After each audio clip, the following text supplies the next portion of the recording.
2024లో జరిగినటువంటి సార్వత్రిక ఎన్నికల అనంతరం ప్రతిపక్ష హోదా లభిస్తే గానీ నేను అసెంబ్లీకి రానని భీష్మించి కూర్చున్నటువంటి మాజీ ముఖ్యమంత్రి వర్యులు వైఎస్ జగన్మోహన్ రెడ్డి ఈరోజు అనూహ్యంగా అసెంబ్లీకి రావడం, గవర్నర్ అడ్డగించి ప్రతిపక్ష హోదా ఇవ్వండి, ప్రజాస్వామ్యాన్ని కాపాడండి అని నినాదాలు చేయడం జరిగింది వైసీపీకి సంబంధించినటువంటి ఎమ్మెల్యేలు.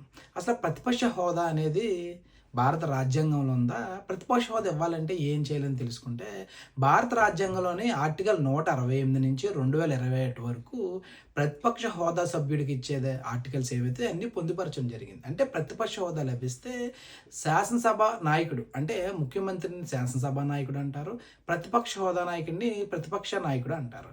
ఏమని పేర్కొందంటే క్యాబినెట్ హోదా ఇవ్వడం జరుగుతుంది.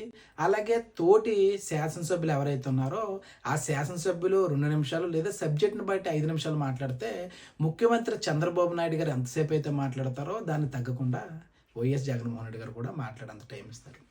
అంతేకాదు, బిల్లులు ఏమైనా ప్రవేశపెట్టినప్పుడు దాని మీద చర్చా వేదికలు రకరకాలైన సదుపాయాలు ఇవ్వడం జరుగుతుంది.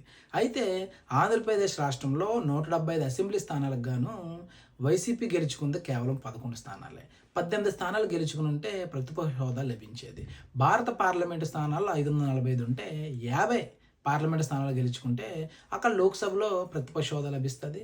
ఇక 2024 జరిగిన సార్వత్రిక ఎన్నికల్లో తెలుగుదేశం పార్టీకి 135 సీట్లు, అలాగే జనసేన పార్టీకి 21 సీట్లు, అలాగే వైసీపీ 11 సీట్లు, అలాగే బీజేపీకి 8 సీట్లు రావడం జరిగింది. ఒకవేళ ప్రతిపక్ష హోదా ఇవ్వకపోయినా ఎలాగో జనసేన పార్టీ, భారతీయ జనతా పార్టీ అధికార కూటమిలో సభ్యులు కాబట్టి ఆటోమేటిక్గా ప్రతిపక్ష హోదా అనేది జగన్మోహన్ రెడ్డి గారు లభిస్తుంది. ఒకవేళ తలుచుకుంటే తెలుగుదేశం పార్టీ ప్రతిపక్ష హోదా ఇవ్వచ్చు.